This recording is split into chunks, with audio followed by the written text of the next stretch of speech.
Dana Litt, welcome.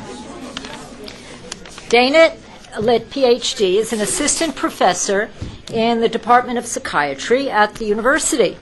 Dr. Litt received her doctorate in applied social psychology from the George Washington University, yay DC, in 2010, and completed her postdoctoral fellowship at the University of Washington Center for the Study of Health and Risk Behaviors in 2011. Dr. Litt's primary research interests lie in examining social psychological principles in broadly defined health-related risk behaviors.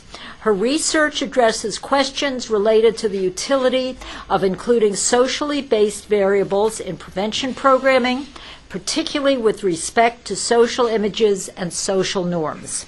Her current research extends the literature by utilizing a model of health risk behavior, the prototype willingness model, which has not been previously used in interventions focused on young adult alcohol use. Dr. Litt.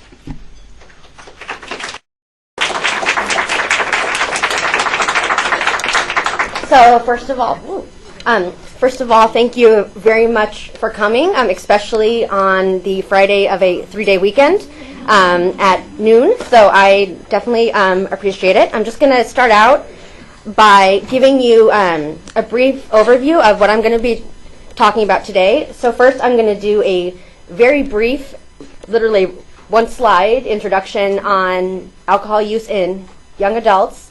Then I'm going to introduce the prototype willingness model, which guides the majority of my work. I'm going to then talk about 2 specific studies that I've already conducted, and then I'm going to finish up by talking about a current grant-funded project that I am in the process of developing an intervention for. So even though the model that I'm going to be talking about today can be applied to a variety of risk behaviors, today I'm going to be focusing on alcohol use. I see a lot of similar faces to people who were here 2 weeks ago when Dr.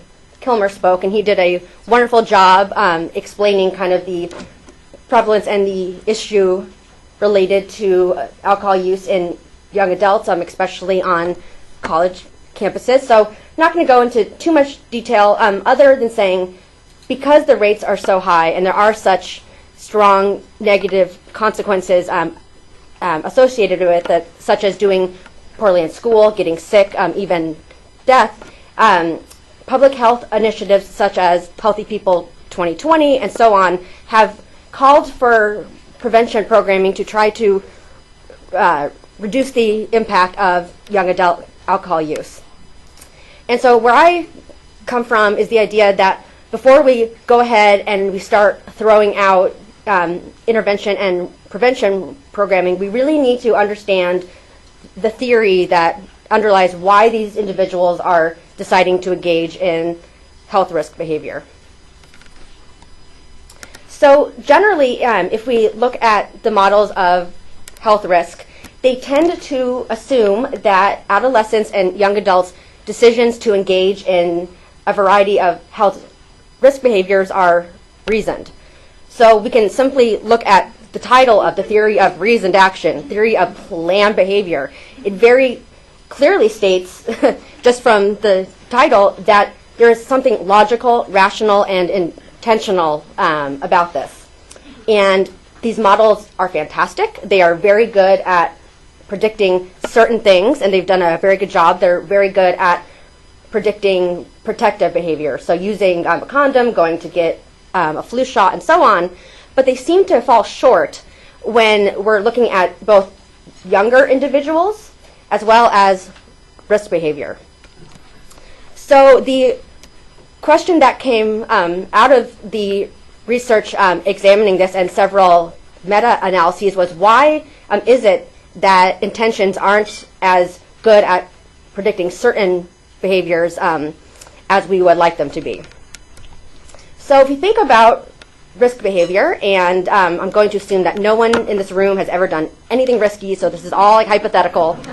But think about when you hypothetically decided to engage in a risk behavior, or think about college age cousins or so on, do you really think that they're sitting down and calculating, kind of, well, I feel this, so-and-so thinks I should do this, and my motivation to comply is this, therefore there is a 70% chance that I will be drinking on the weekend. I'm sure there are some people who approach alcohol use like that, but the vast majority probably does not. And so if that's the case, then what exactly is explaining decisions to engage in risky behavior? So out of this line of questioning came the prototype willingness model. And what it does is that it states that in terms of adolescent risk behavior, there are two separate pathways to health risk. So there is indeed a more logical and reasoned pathway that I'll show you in a second is fairly similar to the theory of reasoned action and theory of planned behavior. But what it really adds is that there is a secondary pathway that adds more of reactions to a social environment, saying some adolescents may not intend or plan to do things, but based on their surroundings and their environment, they may be willing to engage in behaviors that they hadn't necessarily set out to do. And there's some experience that what differentiates the two different pathways. So the reasoned and the social pathway, one is age. So as people get older, they start to approach things more rationally. And the second is experience. So the more experience that you have with a risk behavior, so for example, the more often you drink, the more likely you are to fully understand the consequences of your drinking and to have fairly set expectations of what's going to happen when you drink. So I'm gonna show you the full model, and like I said, it's gonna look like a lot, and then I'm gonna break it down into the two individual pathways. So first we have the reasoned pathway, which if we look at the variables in it, norms, attitudes, intentions, this is very similar to the more traditional health risk models that I was explaining, such that the proximal antecedent to health risk is an intention, so a plan to engage in a behavior. What the prototype willingness model really adds, and is also the namesake, is our prototypes and willingness.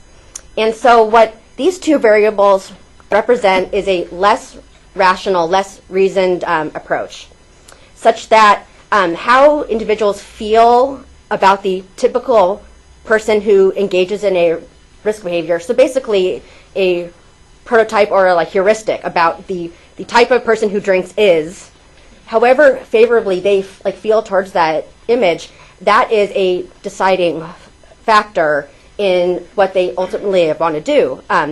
Adolescents and young adults are very image conscious usually and very concerned about how they come across to their peers, and there seems to be a recognition that engaging in certain behaviors, you can take on the image of the type of person who says that. So if I smoke, people are going to look at me as being the type of person who smokes. And if I think the type of person who smokes is cool and fun, that may not be such a bad thing.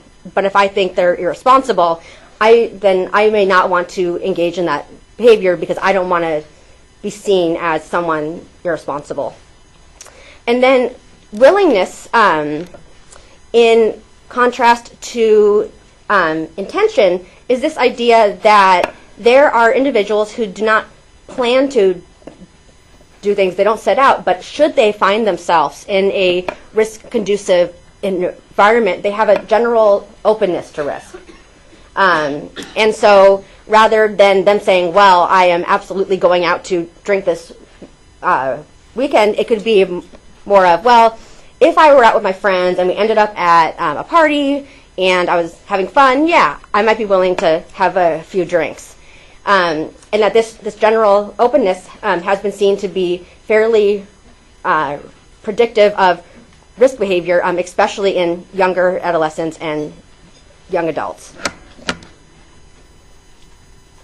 So just to kind of give you an example, we're going to talk about Sam. He is a college freshman, and he has quite a bit of experience with alcohol use.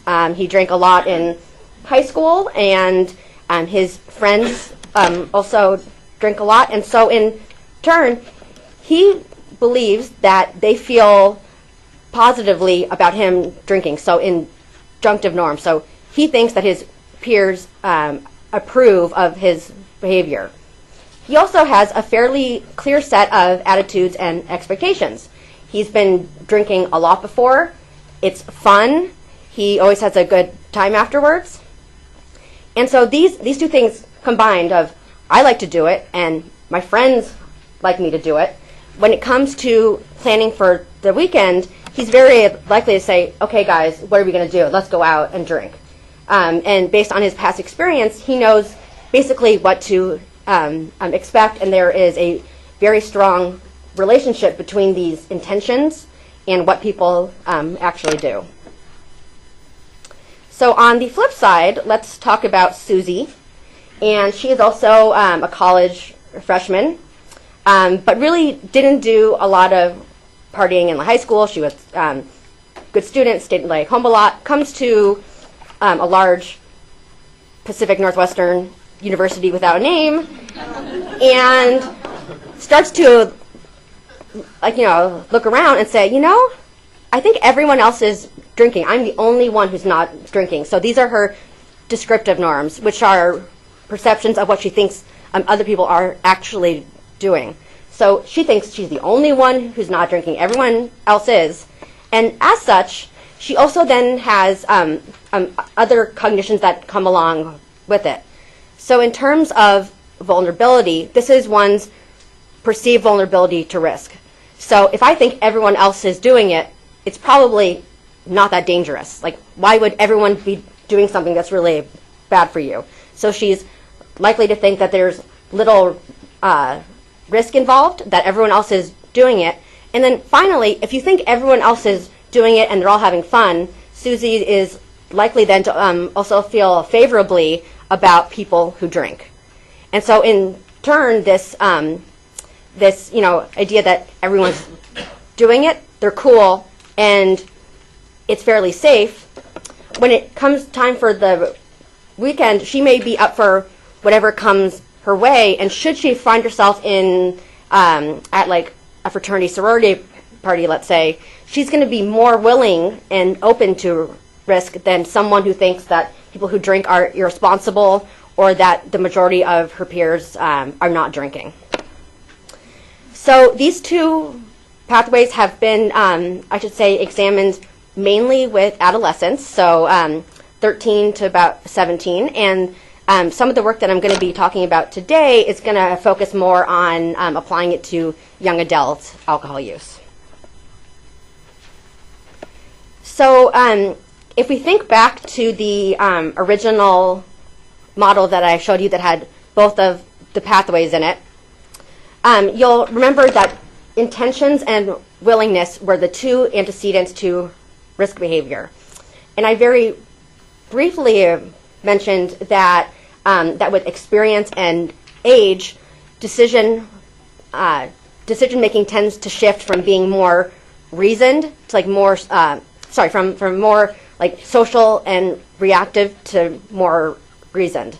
So although we have some idea about what sort of factors influence which is going to be more predictive of behavior, something that I saw as being a gap in the literature was exactly what type of risk behavior are we talking about? How risky is it? And does the extremity of the risk influence whether intentions or willingness will be more predictive?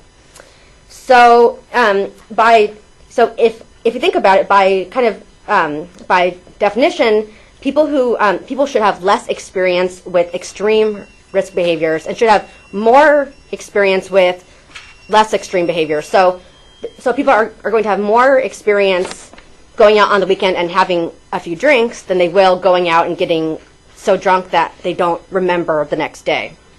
So therefore, we would expect that that intentions, so these are things that people have more experience with, should be predictive of less risky behaviors, and that willingness, for behaviors that are so extreme that I haven't ever had enough to drink that I blacked out, I don't have a lot of experience with it, then I think that for those individuals, willingness should be more predictive. So when I was trying to think about kind of how to examine this research question, it came to mind that there, and thanks to the work of Dr. Christine Lee and others in my lab, that there are certain periods of risk that we know there is a wide range of extreme behavior going on. It's coming up on March 23rd, by the way, for those of you that are a little bit out of it. So, spring break. So even though there's like science to back it up, I'm sure anecdotally and once again hypothetically, we can all say that during spring break, this is a window of kind of elevated risk. And so what the research has shown is that even for students who are light drinkers during the rest of the year, this is a time of the year where we see elevated risk. So what I was interested in was looking at alcohol use over spring break at two different extremities and how that then related to their actual behavior. So simply put, does the extremity of risk behavior impact which of the pathways, so intention or willingness, predicts alcohol use?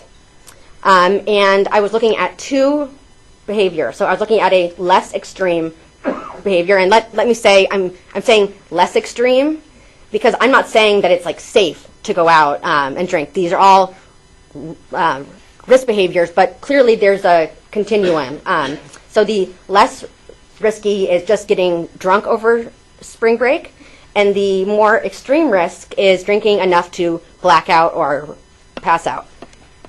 So in this study, we surveyed 275 college students. Their average age was 20, and these were individuals who had stated they were going to be going on a spring break trip. So we were able to assess them before they went on spring break, and we asked them what their intentions and their willingness was to either get drunk or to drink enough to black out or pass out.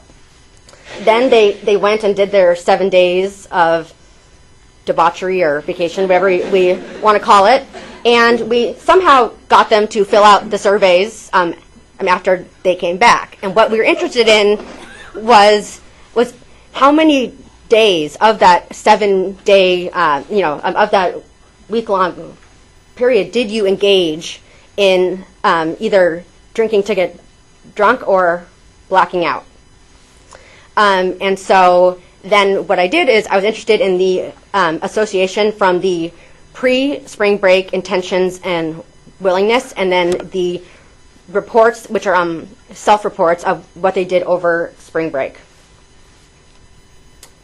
So I should say that these analyses controlled for a variety of things that have been shown to relate to risk behavior. So it controlled for their drinking behavior prior to spring break, age, gender, fraternity, sorority status, ethnic, racial, and as well as if they lived on campus or off, or if they were traveling with their friends. We kind of threw every possible covariate in there. And what we find is that taking into account those, that when it comes to the number of days that they got drunk over spring break, that intention but not willingness was strongly predictive of their actual days drunk. So we see the opposite pattern when we're looking at the days blacked out. And so in this case, being willing to say, yeah, I would drink, if I was having fun on like spring break and it was the right situation, we went out to a bar, I could see myself drinking enough to black out. That was more predictive of actually then blacking out than people who said, I have intentions to do it. I should say probably, and kind of just looking at the data, there weren't as many people who were intending to black out, which is good, right? So that's a good thing. That we didn't have, that there just wasn't a lot of variability in their intentions to black out, but there was in their willingness. So what does this tell us? Like I said, if we're looking at extremity, then we really do need to be considering how extreme the risk behavior is when we're trying to figure out what sort of cognitions best predict actual behavior. I think what's really important about the study is that we show that over and above past experience with the behavior, so controlling for their regular alcohol use, these cognitions are highly predictive of certain risk behaviors, at least over spring break. So what does this actually mean in terms of clinical implications? There's a few things. First, these events like spring break, kind of the good news about them is we know when they're going to happen. So like I said, March 23rd to March 31st, you'd have spring break. We know. And so that gives us an opportunity then to intervene before there are these like specific events that we know are coming up. And also what I took out of this was that if then we're going to like screen for people who are saying, yes, I am going to go on a like spring break trip and I intend to do something risky, and we only give people with clear intentions the intervention, then we're actually missing out on a whole bunch of people who may not be intending but are willing. And as it shows, they're actually more at risk for the extreme consequences. So part of it simply is how are we asking people about their like forecasted risk? Are we only thinking about intentions? And if we do, are we then missing out on people who could actually use the intervention more? There is some ongoing work in our lab, once again through Christine Lee, and this is just a like subset of it where they actually are working on spring break interventions. So there's some pretty exciting work going on related to this. So now I'm going to shift gears a little bit, and instead of just talking about the intentions versus willingness, I'm going to talk about the full model and whether or not it's a good fit for young adult alcohol use. So like I said in the beginning, this was originally developed for adolescent alcohol use and adolescent risk behavior, and the majority of the work has been done with like 13 to 17-year-olds, often over time to see how early initiation of behavior, kind of what cognitions predict later behavior. And even though it's been like fairly well replicated in young samples, it's been suggested that this model will work for young adults, but there actually hasn't been any research to date that has actually worked on fitting the like model to young adult alcohol use. So I didn't really have any specific hypotheses, but generally I was just wondering, is this model an acceptable fit for young adult alcohol use? Does it help explain what we're seeing? So what I did in this study is I was very fortunate to be able to add some items to an ongoing study by Dr. Mary Larimer, where we are looking at trajectories over time from people in like high school, and then as they age out and go into either the workforce, military, college, or so on. And so the data that I'm going to be showing you today is all baseline data. And they were an average age of 17 and like 7 months. And there were 1,181 local like high school seniors who completed the survey.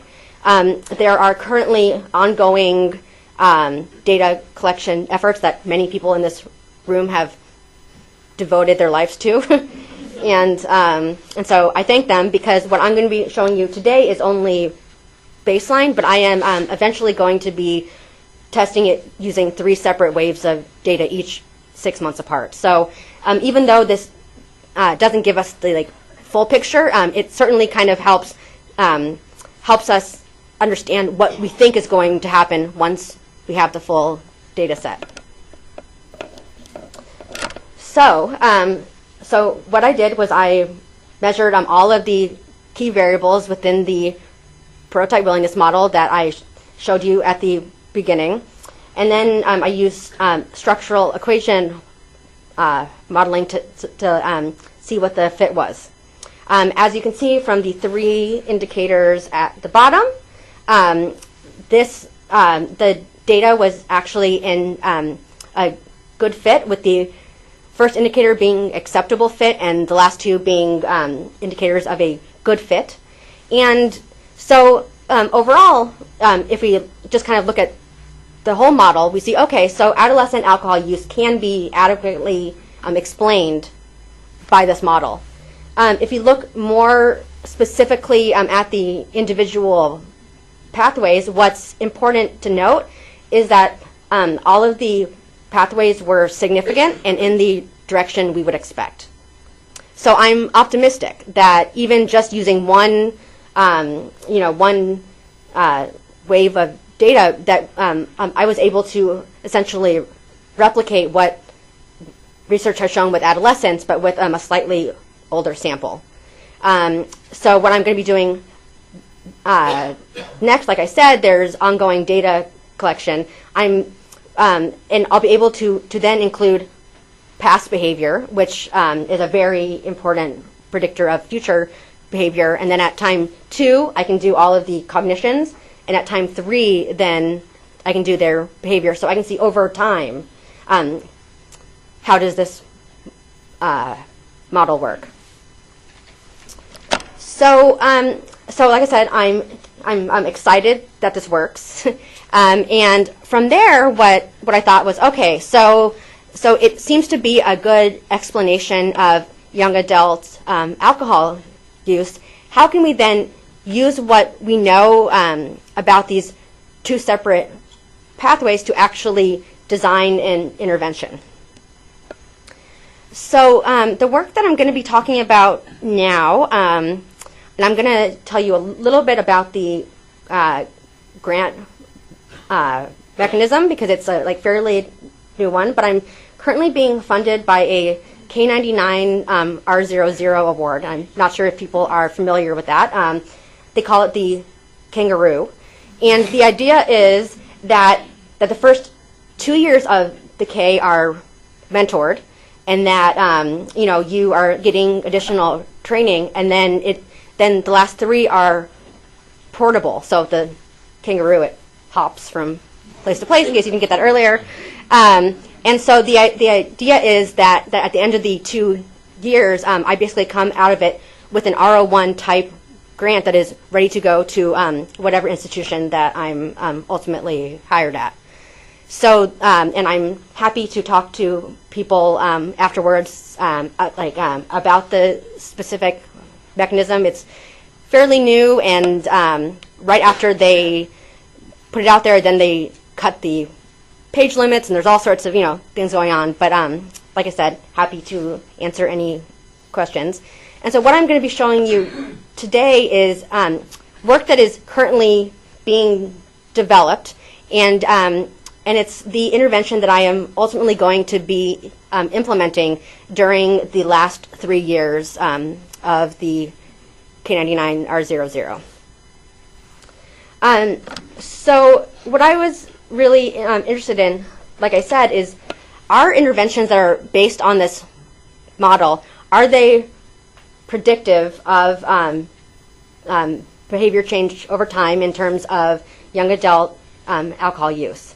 And the way that I wanted to look at it was to not only test interventions that are based on the full model, but to really break up interventions into the two separate pathways that I showed you. So the reasoned and the social pathway that includes willingness, prototypes, and so on.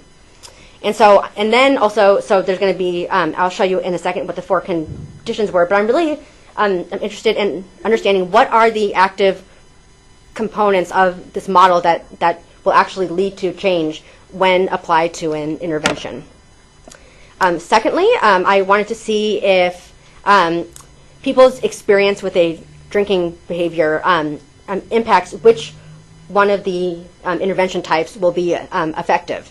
Given the research that I've talked about and shown that age, experience, and extremity impact the predictive utility of intentions versus willingness, it's important to see if certain people, based on their past experience and age, will respond better to one type of intervention than the other. And then finally, I'm going to use mediation analyses to really look at exactly what is, bringing about change, and is it happening in a way that we would predict given the model. So like I said, this is not being done yet. This is in like a year from now. I'll start collecting. But the goal is to get 400 participants between 18 and 20 years old. And these will be both college and non-college students.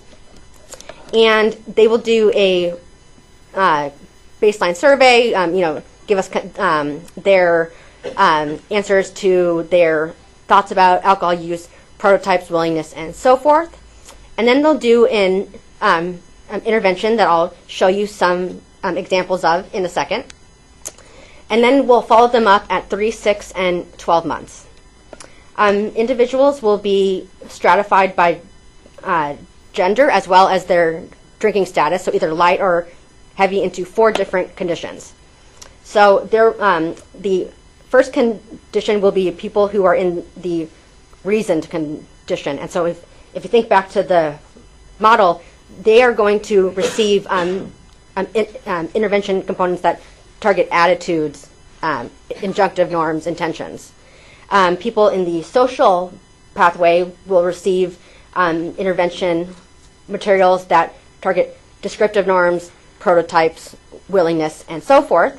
In a third condition, which is integrated, we will give them basically pieces of both reasoned and social to see is the whole greater than the sum of its parts or not. And then finally, they'll be in attention control. So what I'm thinking will happen, and I guess first I have to say, hopefully the intervention works better than control. It's always a good place to start. So first, we're going to hypothesize that they will. And then from there, I think that the socially based intervention, so the one dealing with prototypes and willingness, will be more efficacious at reducing alcohol for light drinkers, so individuals who have less experience, versus the reasoned intervention will be more efficacious for heavier drinkers. And so, really depending on what their own alcohol background is, people will respond differently to the interventions, which it sounds kind of like, okay, yeah, that makes sense. But they're actually, most of the research when it comes to using these theory-based interventions doesn't really target it at past experience or like specific ways people might be deciding to engage in alcohol use. And so this is really a good way to see Can we target people who arrive at similar alcohol-related decisions, but can we use different means to reduce their alcohol use? So a lot of what I'm doing now is actually developing the feedback, the intervention materials that I'll be showing them. Thankfully, I'm working with some really wonderful people who have experience with personalized feedback, which for those of you that aren't familiar with it, basically what it does is it takes your own answers and your own responses and thoughts, and it feeds it back to you and asks you to contemplate it. Sometimes it'll point out discrepancies between ideal selves and what you are currently, and so on. And so I am now developing intervention feedback for every one of the cognitions that I showed you in the first model that had like 12 circles in it. So I'm just going to show you some feedback that I'm working on. These are just like samples, but to give you an idea of really how I see it best fit to intervene on them. A lot of this is, working with a good team and kind of exploring, because like I said, there really haven't been interventions that have focused on willingness or focused on prototypes. So a lot of it has been kind of sitting around and trying to figure out how exactly do we intervene on these things that people have not intervened on before. So for example, for willingness, what we are going to do is basically feed them back their answers to a like hypothetical scenario. So at baseline, they'll answer, how willing they would be to drink 2 drinks, drink a lot, drink to pass out. And then during the intervention, we'll say, okay, so here are things you said you would do, but you also said you don't want these bad things to happen. So how then can we avoid doing things that will lead to these negative consequences? And so these are all things they can do in the situation if they find themselves in it.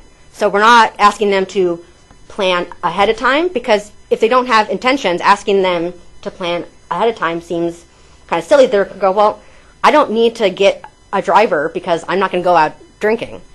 But we're saying, okay, so we're not saying you're going to drink. But if you do find yourself in a situation, here are things you can do in the environment that will lessen your risk. On the flip side, if we look at intention, these are going to be giving individuals strategies that they can plan to do before they go out drinking. So setting a limit, planning safe transportation, and so on. And then asking them, how, do you think you'll actually do this? What are some barriers you foresee that, might get in the way of this? So I'm just going to show you a few examples instead of all of them. And one of the ones that I was saying, so for willingness and prototypes, a lot of it is stuff that we're kind of coming up on our own with.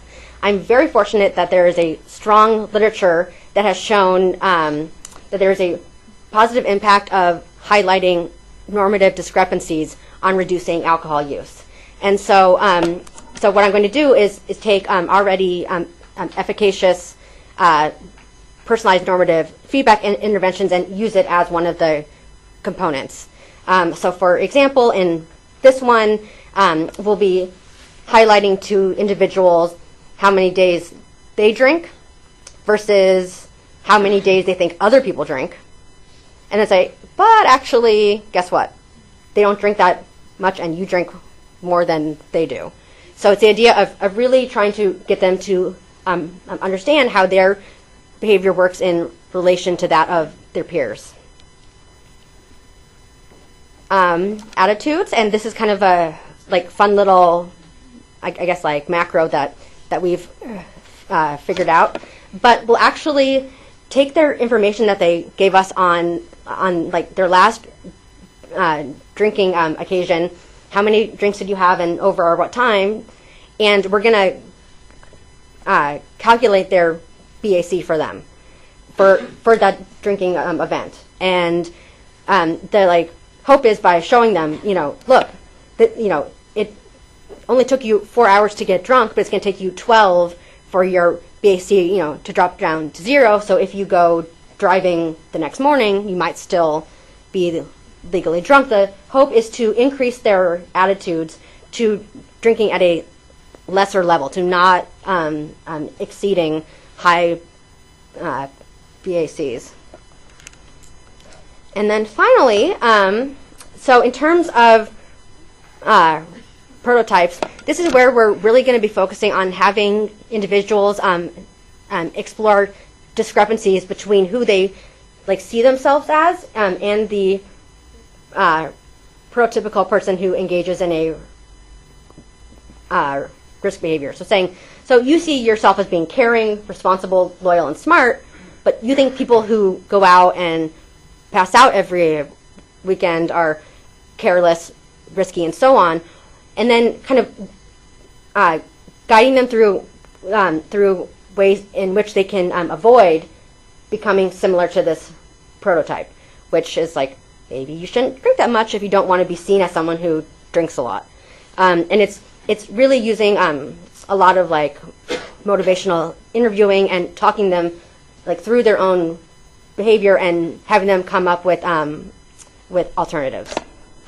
So, like I said, this is all very much in progress, and we're working out. So I'm very open to suggestions and ideas, but I'm optimistic.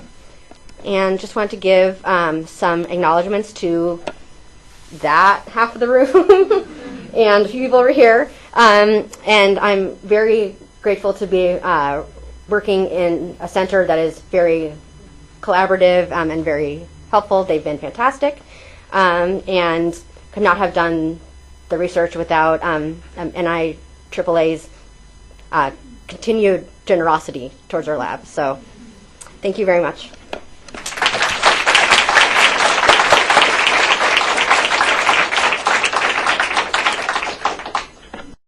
So we don't have any questions there. Are there any here?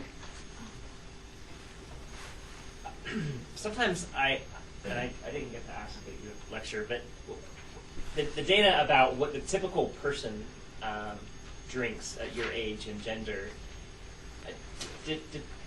I wonder, and I also wonder whether students ever ask, where did that data come from? Is it? Yeah. So we get asked that a lot, or nuh-uh, that's not true. And the data that we use for the feedback comes from the sample that we are going to be giving it in. So, for example, when we give feedback to students from a large Pacific Northwestern university without a name, we are very clear that the normative information came from a survey the year before of the same age population. But is it a survey that people who would see it on a board advertised and have to actually respond to that would take, or no? How do you? So we, so we get our data in several ways. Some of it is subject pool data in psychology. Some of it also is we are able to get random access to the registrar's list and send out random samplings saying, do you want to take part in this survey? And what we've actually found though is that the rates here and the ones that we use are generally fairly similar to national rates. It sounds like something about that is surprising. Oh, I'm not questioning. Yeah. That's what you would do in the intervention. Yeah. I'm actually the reaction that you get a lot is the person goes, "But wait, where is this from? You must be having nothing but non-drinkers respond to this." And what you would do as the therapist is, it sounds like that's really surprising. and I'm not questioning the data. I thought it was a reasonable question. Who? I wouldn't reply to a survey. So I wonder who does reply to a survey, and I think that. Yeah. Given that they're similar to some of the national ongoing surveys, like we have reason to believe that it's representative. But your thoughts, like Deb said, certainly are not. You're not alone in that. Just wondering with questions about blackouts, any evidence as far as the accuracy of people's recollections of memory lapses? So we don't have that. My guess would be, if anything, they would underreport rather than overreport. So, I mean, that like kind of like, I think works out in our favor, that if we're finding these results with an underreport, that they're like fairly robust, because I don't think a lot of people want to admit or like exaggerate that they blacked out, especially to like a scientific survey. So. But it is true that people who have less drinking experience will black out at a much lower and report blacking out much more frequently. Right. So it's going to kind of bias. Now, on that same note, in that slide, you had that the intent to black out did not correlate very well with blacking out. What I'm wondering is, if you actually really did intend to black out, maybe you did black out, and it's just those people who said, I don't intend to black out, and they actually ended up blacking out too. So what's driving that? Is it people who really plan to black out don't? Or is it people who really plan not to black out do, driving that low correlation? No, that's a really, really good question. If I, I haven't like really looked at it in that way, but I would guess it would be people who saying that they aren't intending and then do. But yeah, no, that's that's a very good question.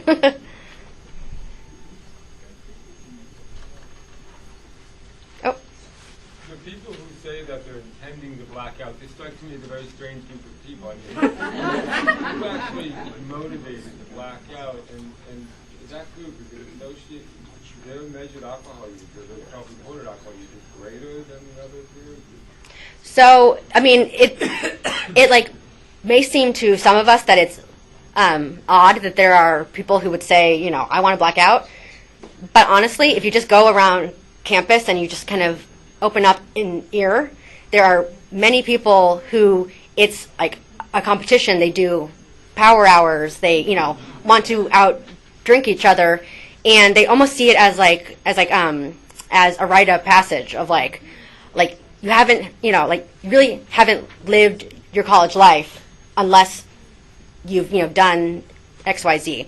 There's certainly, it's not the norm, and, it was not a, huge number of the sample who said that, that they intended to, but they do exist.